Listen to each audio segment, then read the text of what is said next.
Mis saludos, queridos amigos. Les estoy dando la bienvenida una vez más a este espacio del estudio de la lección de Escuela Sabática. Hoy trataremos de la lección Apresado y Juzgado y nos trata precisamente acerca de la Semana de la Pasión, que van desde el capítulo 14 hasta el capítulo 16 del Evangelio de Marcos. Una de las cosas interesantes que encontramos a lo largo del estudio de lo que nos corresponde en estos momentos es el hecho de que Jesús se mueve en momentos realmente dramáticos y difíciles.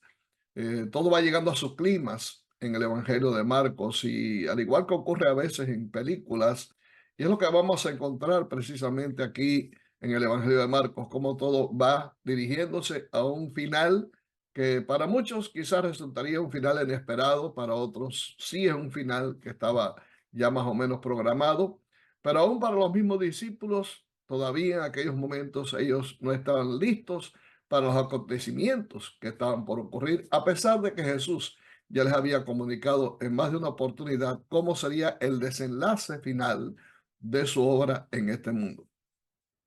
Así que vamos a entrar en la primera parte de esta lección y vamos a ver qué dos historias encontramos en el capítulo 14 y versículos 1 al 11 que están entrelazadas y cómo se complementan en sí. Es lo que el autor de esta lección ha llamado como historias sándwiches. Jesús está siendo amenazado por ser capturado. Judas está ya preparando la traición y está alistado para entregar a Jesús. Y en esos momentos Jesús visita una casa. Él estaba en Betania y va a casa de un fariseo a quien él había sanado de la lepra. La Biblia le menciona como Simón el leproso. Y dice que sentado ahí a la mesa, porque este hombre en gratitud a Jesús le preparó un banquete para homenajearlo, vino una mujer con un vaso de alabastro de perfume de nardo puro de mucho precio. Esta mujer no era otra que María Magdalena. Y quebrando el vaso de alabastro, se lo derramó sobre su cabeza. Y hubo algunos que se enojaron dentro de sí y dijeron: ¿para qué se ha hecho este desperdicio de perfume? Porque podía haberse vendido, continúa diciendo el relato, por más de 300 denarios y haberse dado a los pobres. Y murmuraban contra ella. Pero Jesús dijo: dejadla, ¿por qué la molestáis? Buena obra me ha hecho. Siempre tendréis a los pobres con vosotros, y cuando queráis les podéis hacer bien. Pero a mí no siempre me tendréis. Está hecho lo que podía, porque se ha anticipado a ungir mi cuerpo para la sepultura. De cierto os digo que donde quiera que se predique este evangelio en todo el mundo, también se contará lo que está hecho para memoria de ella. Me gusta destacar en la lección los elementos fundamentales, lo más importante que la lección presenta. Y este es uno de los casos. Esta mujer había sido librada por Jesús de 7 demonios. Evidentemente la vida de María Magdalena no había sido muy buena, por cierto, pero desde el día que Jesús la encontró y la liberó de los poderes de Satanás, se convirtió en una de las discípulos más fieles de Jesús, de tal manera que ella se deleitaba en aprender de Jesús.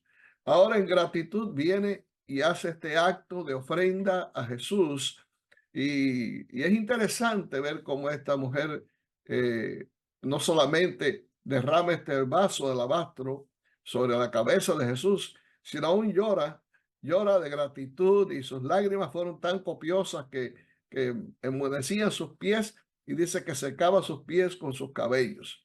Y esto fue realmente motivo de crítica por parte de Judas y tal vez por algunos de los que se encontraban allí. Judas simplemente pensaba en la parte económica, por así decirlo, pensaba en lo material. A él no le importaba para nada en absoluto el alabar a Dios o agradecer a Dios por la manera en que Jesús había actuado en su vida. Y no tenía en su mente mayor cosa, sino finalmente lucrarse, utilizando como punto de referencia para conseguir sus objetivos el ministerio de Cristo. Judas era una persona avariciosa, era egoísta, era un hombre realmente de muchos dones y muchos talentos. Sin embargo, era un hombre sumamente egoísta y siempre estaba a la caza de lo que pudiera convertirse en un beneficio para él.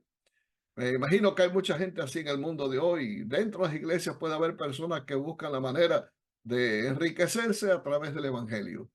Y nosotros no estamos para enriquecernos a través del evangelio. Estamos aquí simplemente en deuda con Cristo porque Él nos ha librado de los poderes de las tinieblas y nos ha permitido realmente ser parte de este ministerio para presentar al mundo un mensaje que sea de bendición y que sea de liberación.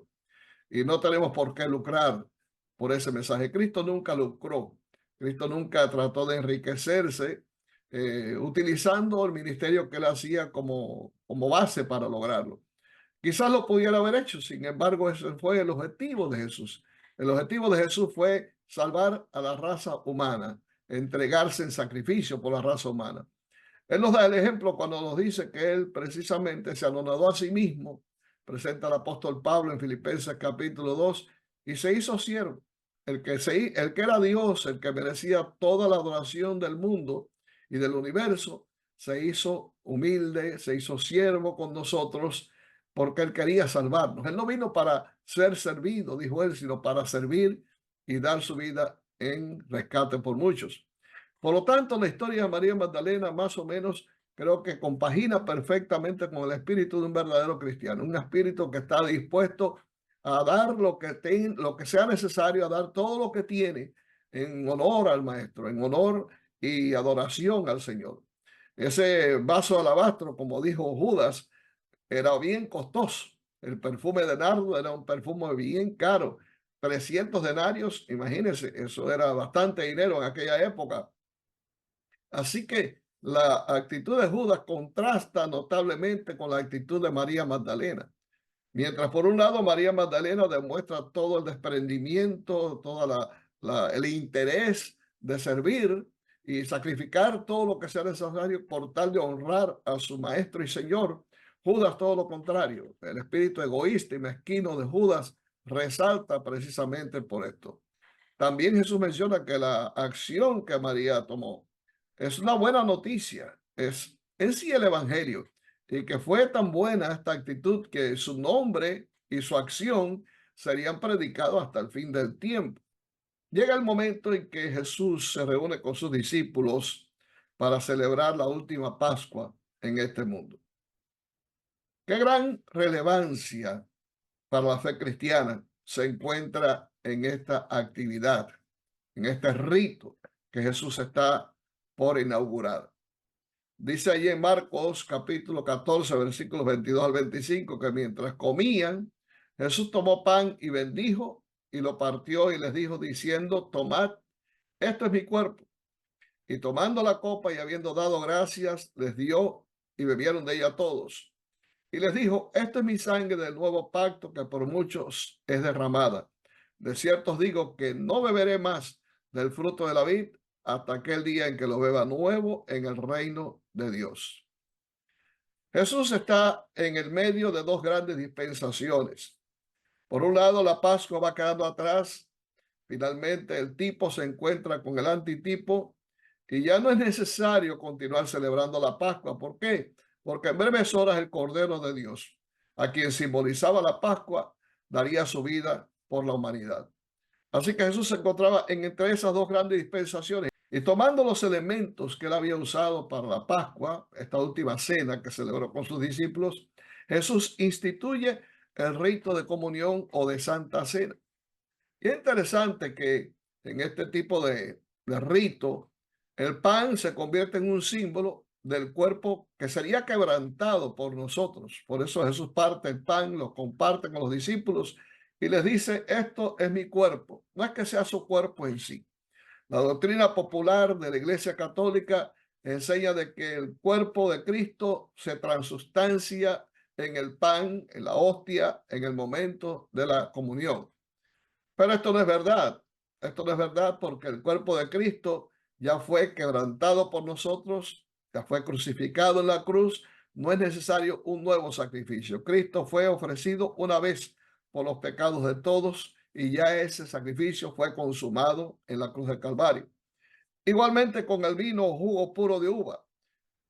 Cristo tomó la copa, la presentó a los discípulos y le dijo, esta es la sangre del nuevo pacto que por vosotros es derramada. y pidió a todos que comieran del pan y bebieran de esa copa, dándole instrucciones de que deberían comer ese pan y tomar de esa copa hasta el final del tiempo, hasta el día que finalmente él viniera a buscar a su pueblo. De ahí en adelante la iglesia cristiana ha estado celebrando el rito de comunión, de manera que toda vez que nos reunimos para celebrar este rito, recordamos, rememoramos la liberación que el Señor hizo en nosotros al sacarnos del cautiverio del pecado. La Pascua simbolizaba, por una parte, la liberación del cautiverio en Egipto. 430 años estuvo el pueblo cautivo. Y la Pascua hacía que ellos miraran hacia atrás y rememoraran esa épica liberación por parte de Dios, quien con poder increíble los sacó de Egipto. Pero también miraba hacia adelante, hacia el futuro, a la entrada a la Canaán terrenal, o sea, la tierra prometida, la tierra que fluía leche y miel. Asimismo, la Santa Cena o el rito de comunión nos recuerda que fuimos liberados por el pecado mediante el sacrificio de Cristo en la cruz del Calvario. Pero dice el Señor Jesús que todas las veces que nosotros comamos ese pan y bebamos de la copa, la muerte del Señor anunciáis hasta que Él venga. De manera que también la Santa Cena se convierte en otro símbolo, el símbolo de la cena que hemos de celebrar con Jesús en la patria celestial. Y este punto es interesante porque Jesús pone fin a una dispensación con una cena. La Pascua dio inicio con una cena, la cena pascual. Y ahora Jesús pone fin a esa dispensación con una cena también. Pero Jesús inicia la nueva dispensación, la dispensación cristiana, con otra cena, la Santa Cena. Y la va a concluir también con una cena, que es la cena de boda del Cordero, cuando todos estemos reunidos con Él en esa gran cena en el reino de Dios. ¿Qué les parece? Es una cosa maravillosa lo que el Señor nos muestra a través de su palabra. Por lo tanto, debemos seguir adelante siempre que en nuestra iglesia se anuncie este evento tan especial de la celebración de la Santa Cena. No pierdas la oportunidad, porque es el momento de reconsagrarse al Señor. Es el momento de reiniciar una nueva relación con el Señor, de rehacer el pacto de fidelidad que tenemos a Él. Es como una especie de rebautismo que estamos nosotros experimentando en ese momento, es recibir a Jesús nuevamente como Salvador y Señor de nuestras vidas. Por lo tanto, nunca pierdas esa oportunidad porque estás perdiendo grandes bendiciones espirituales porque estás perdiendo grandes bendiciones espirituales que el Señor quiere derramar sobre ti. Ahora bien, de ahí salieron los discípulos junto con Jesús al Getsemaní. Vinieron pues a ese lugar y él le dijo a sus discípulos: sentaos aquí entre tanto que yo oro.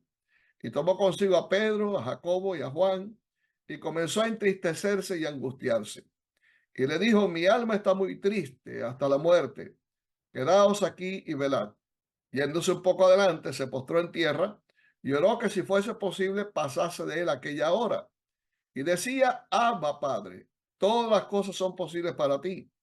Aparta de mí esta copa, mas no lo que yo quiero, sino lo que tú. Vino luego y los halló durmiendo y dijo a Pedro: Simón, ¿duermes? ¿No has podido velar una hora? Velad y orad para que no entréis en tentación. El espíritu, la verdad, está dispuesto, pero la carne es débil.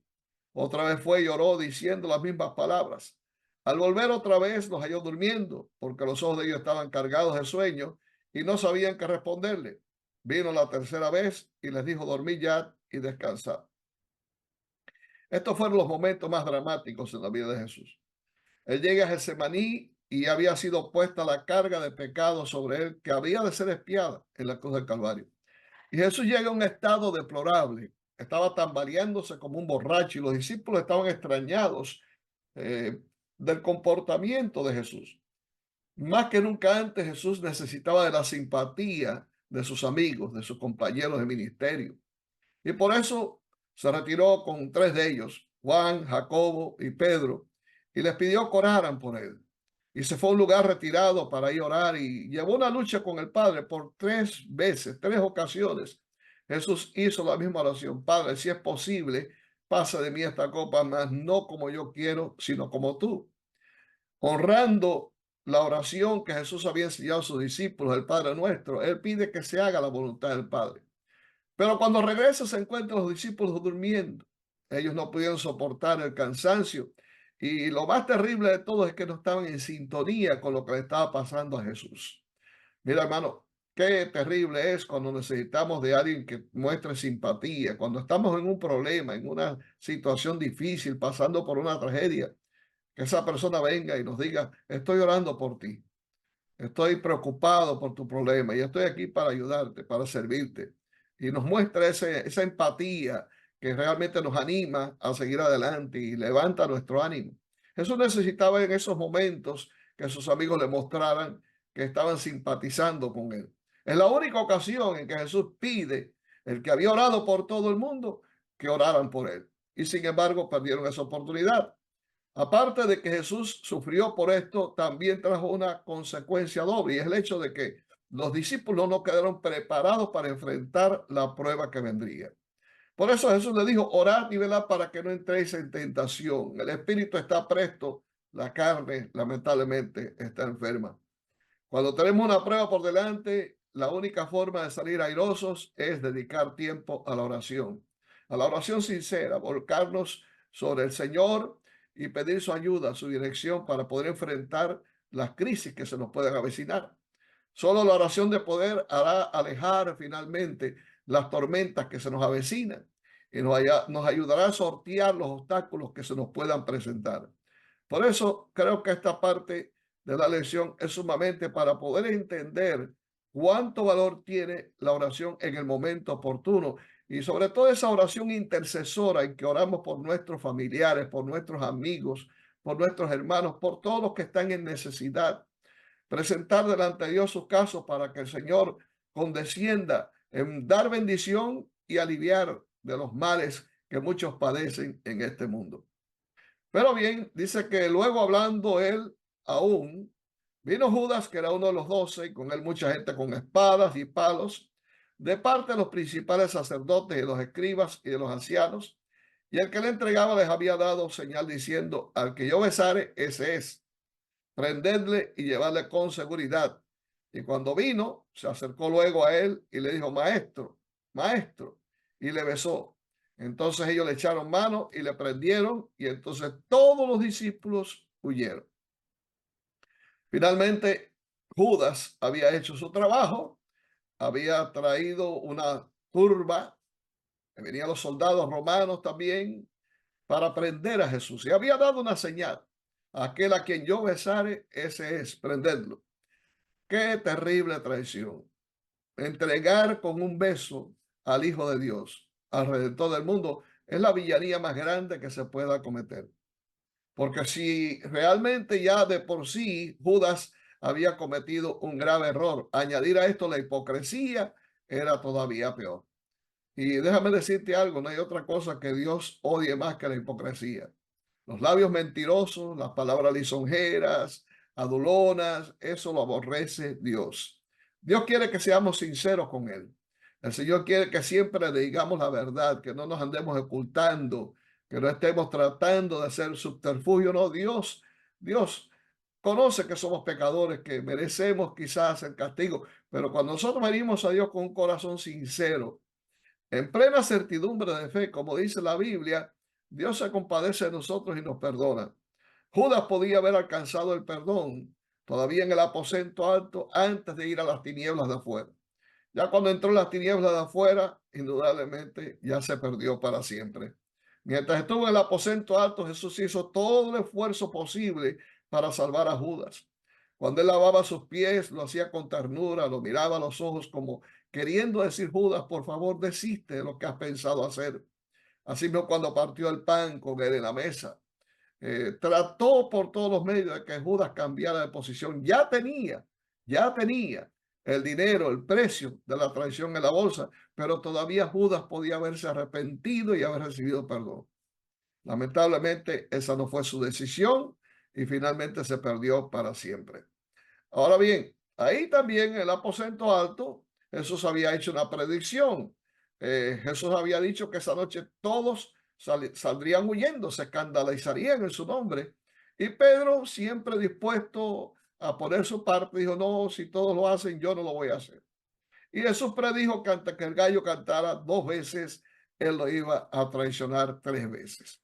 Así que eso quedó pendiente. Pedro hubiera logrado finalmente salir de ese atolladero si hubiera estado orando como Jesús le pidió. ¿Te imaginas la escena?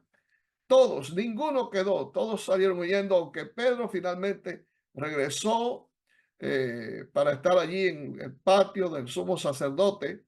Sin embargo, los demás huyeron. Elena White dice que Judas tenía por naturaleza fuerte apego al dinero, pero no había sido siempre bastante corrupto para realizar una acción como esta. Había fomentado el mal espíritu de la avaricia hasta que éste había llegado a ser el motivo predominante de su vida. El amor al dinero superaba a su amor por Cristo. Al llegar a ser esclavo de un vicio, se entregó a Satanás para ser arrastrado a cualquier bajeza de pecado. Déjame decirte que el pecado es algo odioso. El pecado enerva el organismo. El pecado degrada. El pecado envilece a la persona. El pecado destruye a la persona. No hay cosa más horrible que el pecado. Y somos librados de él únicamente por el poder de Dios y por su gracia infinita. Pero cuando nosotros permitimos que Satanás avance en nuestra vida, no tenemos la menor idea de cuán difícil es liberarnos del yugo del poder de Satanás. Él nos destruye totalmente, nos aniquila, nos hunde hasta el cuello en el cielo del pecado. Y solamente cuando clamamos a Dios es que podemos ser librados de la horrenda cuerda que nos ata, que es el pecado. Así que esta actitud de Judas simplemente obedece a ir cediendo paso a paso, día a día, a licencias que él se daba. La Biblia dice que Judas era ladrón. Sé que él llevaba la bolsa, era el tesorero del grupo, pero él sustraía de la bolsa para su propio beneficio y Jesús lo sabía. Ahora tú te preguntas, ¿y por qué Jesús no lo denunció? Bueno, ahí te muestra cómo es Dios. ¿Cuántas formas ha utilizado Dios para mostrarnos su amor? Y una de esas formas es esa. Muchas veces nosotros merecemos que nuestros pecados sean expuestos a la vista pública. Sin embargo, Dios, como nos ama tanto, cubre. Dice que el amor cubre multitud de defectos, de pecados. Y así nos cubre Dios, nos protege, nos guarda y trata por todos los medios de cubrir nuestra falta para no ponernos en evidencia y que podamos nosotros reconocer su amor y podamos estar dispuestos a obedecerle y a servirle con un corazón sincero. En Marcos 14, versículos 60 al 72, vamos a ver cómo correspondió Jesús ante, vamos a ver cómo respondió Jesús ante los acontecimientos y cómo lo hizo Pedro. Aquí hay un gran contraste entre ambos y es otra de las historias sándwiches de este evangelio. Dice que entonces el sumo sacerdote levantándose medio preguntó a Jesús diciendo, ¿no respondes nada? ¿Qué testifican estos contra ti? O sea, lo habían llevado allí a la casa del sumo sacerdote, habían puesto testigos falsos que comenzaron a decir cosas que no, Jesús nunca lo había dicho jamás. Él había dicho de que este templo lo iba a destruir, hablando del templo de Jerusalén, y en 3 días lo habría de edificar. Y todo eso era mentira. Jesús nunca había hablado nada sobre el templo de Jerusalén de esa forma. Se refería a su propio cuerpo. ¿Qué testifican contra ti? Mas él callaba y nada respondía. El sumo sacerdote le volvió a preguntar y le dijo, ¿eres tú el Cristo, el Hijo del bendito? Se ha preguntado directamente y Jesús le dijo, yo soy. Y veréis al Hijo del Hombre sentado a la diestra del poder de Dios y viniendo en las nubes de los cielos. Estando Pedro abajo en el patio, vino una de las criadas del sumo sacerdote y cuando vio a Pedro que se calentaba mirando, le dijo, tú también estabas con él, Jesús el Nazareno. Mas él negó, diciendo, no le conozco, ni sé lo que dices. Y salió a la entrada y cantó el gallo, el primer canto del gallo. Y la criada, viéndolo otra vez, comenzó a decir a los que estaban allí, este es de ellos. Pero él negó otra vez.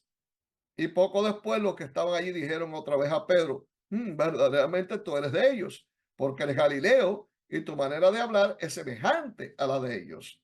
Entonces él comenzó a maldecir y a jurar, no conozco a este hombre de quien habláis. Es muy interesante esta historia y nos muestra realmente cómo Pedro había sido transformado en la escuela de Jesús. Evidentemente, Pedro había sido objeto de un laboratorio, una obra de laboratorio en su vida. Había sido cambiado su lenguaje, su actitud, su forma de actuar. Todo había cambiado en Pedro. Por esa razón, para tratar de quitar las sospechas, empezó a maldecir, a decir malas palabras, para que de esa forma no siguieran insistiendo de que él era uno de los discípulos. En esos momentos cantó por segunda vez el gallo. Y Pedro, cuando escuchó el segundo canto, quizás el primero pasó inadvertido, se dio cuenta de que finalmente la profecía de Jesús se había cumplido. Allá en el patio del sumo sacerdote, la gente le decía a Jesús, profetiza para que creamos en ti. Pero Jesús no les complació. Sin embargo, hubo una profecía que se estaba cumpliendo en esos momentos, cuando Pedro traicionó a Jesús, negándole por tercera vez.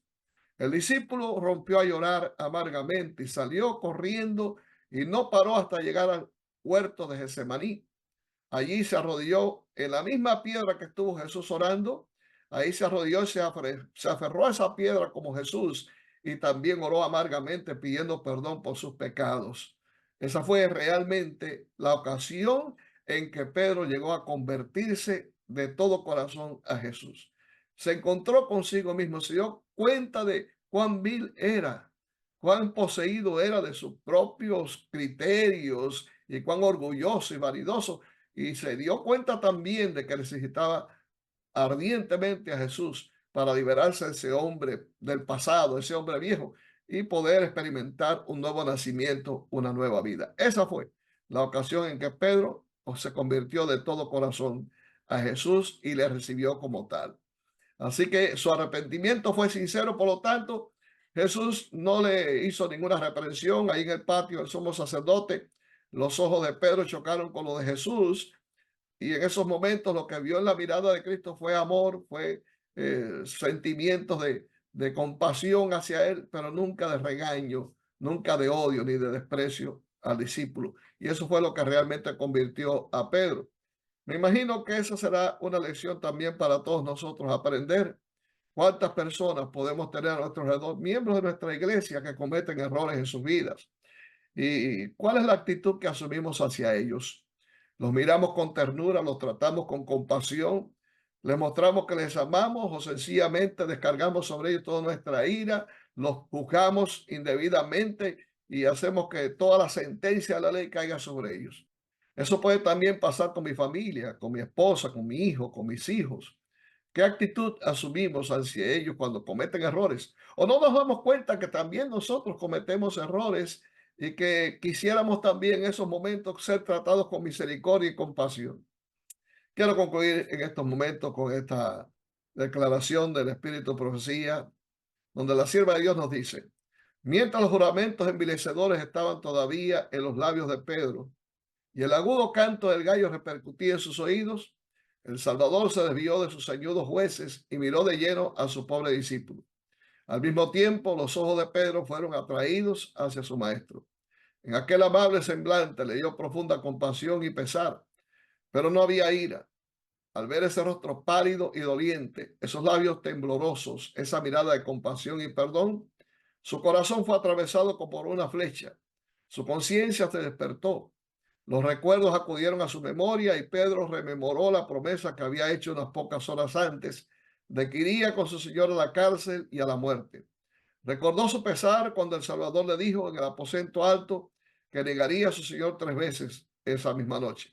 Pedro acababa de declarar que no conocía a Jesús, pero ahora comprendía con amargo pesar cuán bien su Señor lo conocía a él y cuán exactamente había discernido su corazón, cuya falsedad desconocía él mismo. Engañoso es el corazón más que todas las cosas. ¿Quién lo conocerá? Solamente Dios. Solamente Dios conoce exactamente cómo somos. Pero como Él nos conoce, nos da una nueva oportunidad para venir a Él arrepentidos de todo corazón y perdonarnos. Así como perdonó a Pedro, así como restauró a Pedro, así también Jesús quiere restaurarnos a nosotros, habiéndonos perdonado, habiéndonos concedido su amoroso perdón. Que Dios te bendiga, que esta lección haya sido realmente de beneficio espiritual para ti, así como lo ha sido para mí. Nos vemos la próxima. Que Dios te guarde.